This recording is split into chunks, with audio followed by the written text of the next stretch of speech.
Don't be fooled by this shabby hat. Beneath this hat hides top business acumen.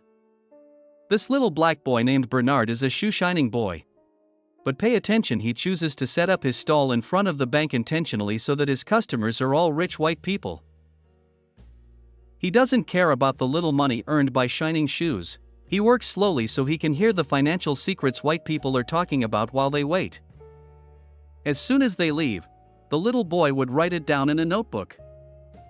All he really wants is the valuable financial knowledge he heard from them. From a very young age, he knows that his lifelong dream is to become a banker. This is Texas in 1939, a place where black people are oppressed by severe discrimination. His father tells him sadly that his dream is impossible, but Bernard's eyes show determination against all odds. 15 years later, the grown-up boy moves to Los Angeles with his wife Eunice and children. The racial discrimination here is not as serious as in his home, so he decides to start his business here. The family of 3 has to live in a dilapidated utility room of one of his relatives. Still, Bernard promises his wife that they will move out soon. He starts as a real estate agent and searches for houses for sale everywhere in the city. Through keen observation, he finds that the black community in Los Angeles is overcrowded, while the white community still has many empty houses. Black people have rental needs and financial strength, but there is no market. This is a great business opportunity for real estate speculation and renting. He sees a white-owned apartment with weeds on the front door, obviously not in very good condition. Still, only he sees the advantage of the house's location, which is adjacent to the black area. He goes to the owner and says, "You only rented out half of the apartment, so why don't you sell it to me? I'll give you $30,000 now, and I'll give you another $5,000 when I rent out all the rooms." Although the owner admires his idea, he doesn't want to do risky business. Bernard expresses his understanding. Before leaving, he suddenly glances at the owner's calendar, which shows that it is given by a local bank manager. So an idea comes to his mind. He says goodbye to the owner and goes to the bank directly, where he finds the manager who sent the calendar. The manager's secretary, who discriminates against black people, refuses to introduce him to the manager. He waits for a few hours at the bank door, and when the manager comes out, he stops him immediately. He says, "I know one of your VIP customers. The business I do will benefit him, and I hope you can approve a loan for me." But the bank manager rejects him without thinking. That night, he receives a call from the owner. The owner asks him, "Did you use my name to try to get a loan?" He has no choice but to apologize. Unexpectedly, the owner doesn't blame him but admires his belief that he will not give up until his goal is achieved. The owner decides to guarantee the loan for him, so he gets the first loan in his life from the bank and buys the property. An old white lady has just come home from shopping when she sees a black man at her door. "What are you doing?" she asks with a sharp voice. The black man answers calmly, "I'm renovating the apartment building." The old lady speaks with a mean face, "Workers like you should be careful." Bernard responds, "Don't worry, this is my building, and I will definitely take good care of it." Speechless, the old lady goes home angrily, and the police come soon after. They tell Bernard that an old lady called the police and then ask him if he pretended to be the owner and contradicted her. Unexpectedly, Bernard takes out a copy of the real estate certificate. It turns out that he has foreseen trouble, so he is prepared in advance. The police realize that the house really belongs to him, so they leave in a huff. That night, Bernard returns to the apartment building. The old lady at the door sees him and immediately tells him to get out because it is not the time for renovation. Bernard still replies calmly, "I am not a renovation worker now. I am the owner." The old lady is dumbfounded, and a few days later, she moves out angrily because she doesn't want to live in the same building with black people. As soon as the old lady leaves, Bernard rents out her house to a black lady. Sure enough, the black tenant market is huge, as he has foreseen. The building is quickly filled, and Bernard gives the negotiated follow-up payment to the former owner. The former owner admires Bernard very much and offers to start a business with him. Bernard chooses the house and calculates the income, and the old owner negotiates the transaction and signs the contract with him in front. White people won't know that they are doing business with black people, and they will split the revenue. Bernard readily agrees. The cooperation between the two goes very smoothly, and they make a lot of money immediately. Bernard also moves from an apartment block to a mansion shortly after, providing a happy life for his beloved family. This is his wisdom. When someone discriminates against him, he will not punch back because then he will fall into other people's game rules. He wants to play by his own rules. Rational economics and maximum profit are his ultimate goals.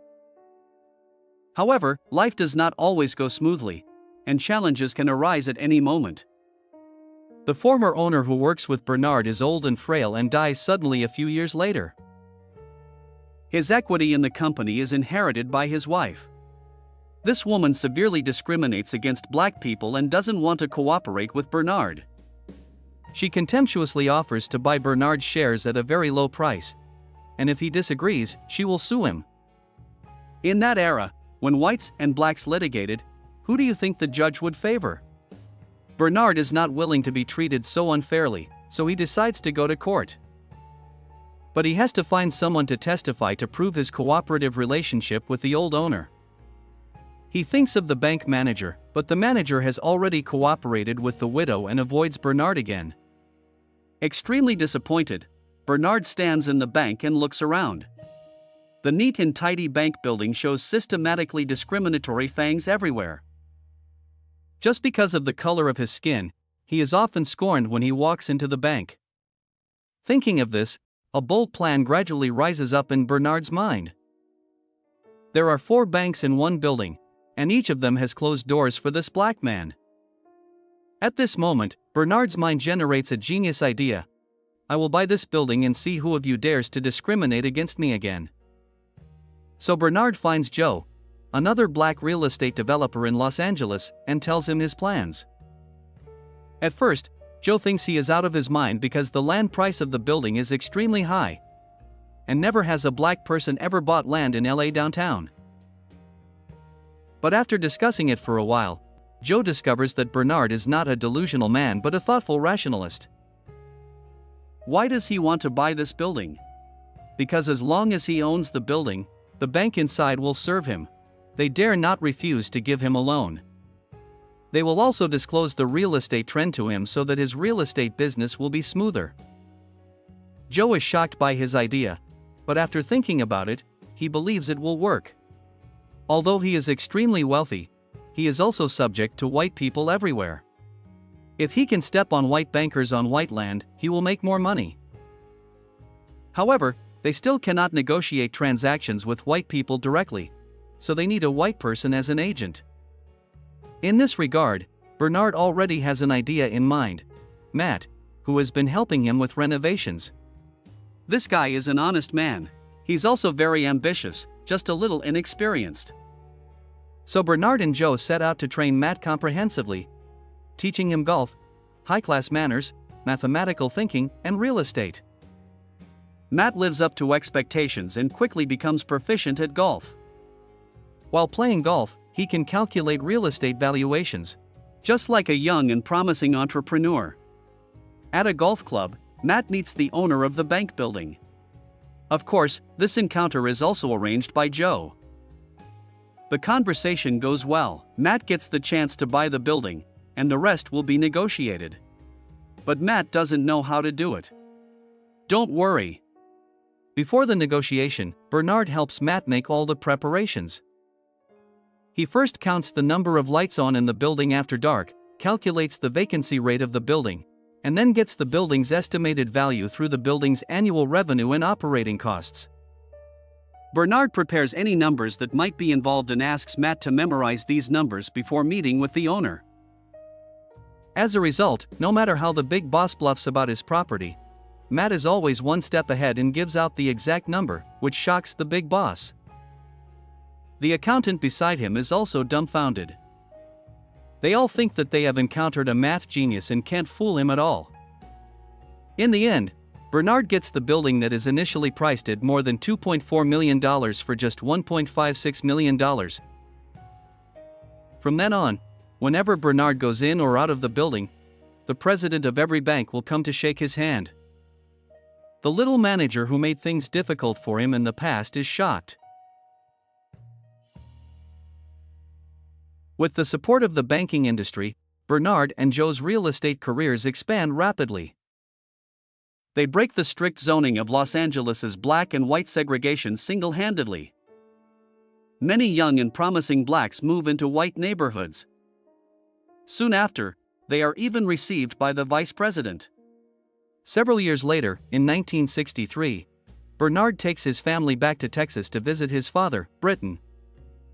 After their dinner, Britton tells Bernard that he's proud of his accomplishments. The next day, Bernard walks around town with his son. Before they know it, they are standing in front of the bank where Bernard worked as a shoeshine boy. At that time, Texas was the most racist place in America. They meet a young boy shining shoes, just like Bernard used to when he was little. To Bernard's surprise, the boy will only work on the shoes of white people. This little incident touches Bernard and awakens his sense of responsibility to his fellow man. He secretly makes up his mind that he must change the status quo and help the black community in his hometown get better housing. The next day, Bernard visits Joe and tells him that they should buy the mainland bank in Texas. Joe thinks Bernard is out of his mind for even thinking about it because the racism in Texas is so severe. But Bernard manages to show compelling reasons to make the purchase. In the end, Joe agrees to help Bernard out. They recruit Matt again and use him to be their frontman once more. They meet with the bank owner, Robert Florence Sr. and Jr., to discuss the numbers of the deal. Despite Florence Jr.'s suspicions, Sr. sells the bank to Matt and his partners. With the mainland bank acquired, Bernard gets to work and starts helping the African Americans in town get approved for loans.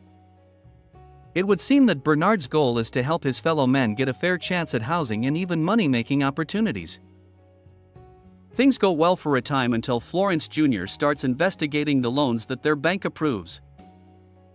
One day, Florence follows Matt and meets up with Bernard and Joe. He confronts them about the loans they approved and threatens them with a letter from the U.S. Treasury Department. He says that the department will inspect the bank's operations in 1 month. As Florence Jr. leaves, the guys discuss their next moves. During that time, Matt comes up with a suggestion. He suggests that they buy another bank and transfer the problem loans from mainland to that bank. They discuss the purchase of the Bank of Marlon Moore, and Bernard says the main problem is overseeing the operations of the bank. In response, Matt suggests that he be allowed to run the new bank. Bernard expresses his discomfort with the idea but eventually settles on letting Eunice keep an eye on Matt. In the end, Matt gets to run his bank just like he wanted. The next day, Matt meets up with a lawyer and starts signing loan contracts on his signal. Sometime later, Matt receives a call from Florence Jr. regarding clients who want to withdraw all their money from mainland. To make matters worse, a federal bank examiner arrives at Marlon. To help Matt, Bernard forces himself to dress up as a janitor so he can get close during the meeting. Unfortunately, it doesn't make a difference, as the examiner discovers a critical problem with several loans. Bernard is in disbelief that the absurd loans got approved. Eventually, they learn that it was Florence Jr. stewing all alone. It turns out that while rushing to run his bank, Matt skipped protocols and used a lawyer that Florence recommended. Through that, Florence was able to sneak in the problematic loans. Sometime later, Bernard and Joe tell Matt that the most rational move they can make is to walk away from the Bank of Marlon. Unwilling to let his bank go, Matt makes a move without letting his partners know. Joe learns about his move the next day and rushes to mainland bank with Bernard. They confront Matt about the loans while Florence watches the spectacle with a proud look on his face. Bernard tells Matt to get their books, but it's too late. The federal bank examiners arrive to revoke mainland bank's license to operate. While leaving the building, the FBI arrests Bernard and Joe.